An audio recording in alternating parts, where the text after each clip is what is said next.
guitar, Mr. Duff Rose, the King of Beers, McKagan. On the drums, Mr. Steven Popcorn Adler.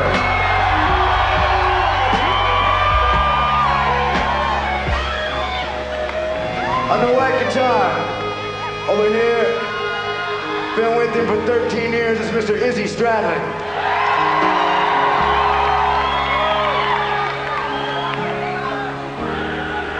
Last, but definitely not least, in a world that he did not create, but he would go through it as if it was his own making. Half man, half beast. I'm not sure what it is, whatever it is, it's weird and it's pissed off and it calls itself Slash.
That's a big day, isn't it? That's a big day. We didn't have a day when it came. Wasn't it? We first became what you consider the biggest, like the most popular attraction in the local sense, right, in Hollywood. And so when we had shows, like we had everywhere from like real hardcore punk rockers to real glam people and everything in between. I don't put labels on anything, but you know what I'm saying? Yeah, it's like a whole... An eclectic. Yeah, eclectic, exactly is it.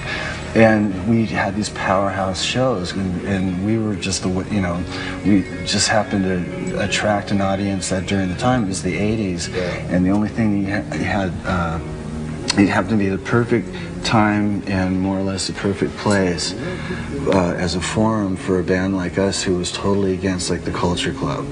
And so I think we were like the perfect answer at that particular time, because I mean realistically as a band, from a heart point of view, you know, from a heartfelt point of view, we were the shit because we were as genuine as they come. So it doesn't mean that we were the greatest players in the world or anything like that, but when we came out and did our thing, we did our thing, and that was all you got. So we want to dedicate this song to the people that try to hold you back, the people that tell you how to live, people that tell you how to dress, people that tell you how to talk, people that tell you what you can say and what you can't say.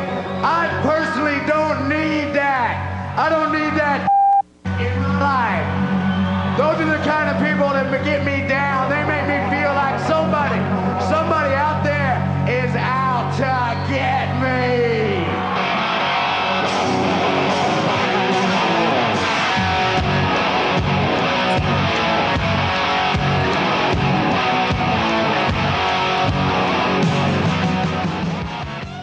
We tried to help a lot of bands when we knew we were taking off, and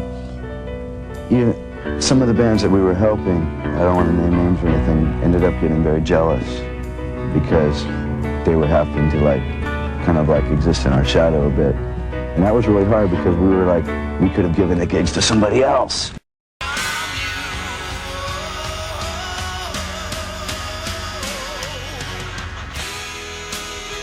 It's physical, you know. I mean, it's definitely an emotional and physical thing.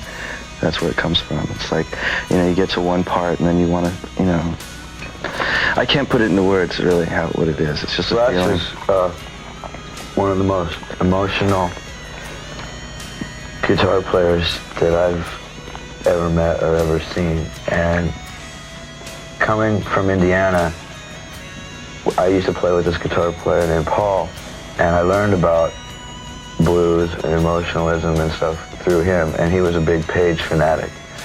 And then I came to LA and I saw all these people trying to be Eddie Van Halen. And it took 5 years to find somebody who played more from the heart rather than just trying to be the fastest and trying to do this and that to be a big rock star. Someone who, he'll be very quiet and stuff most of the time and really won't let a lot of himself out until he picks up the guitar. And then his heart and soul seems to pour out through the guitar. And it's just I sit down a lot of times at shows, I'll sit down right on the stage, right in front of his amp when he's doing a solo, because it means so much to me just to hear that.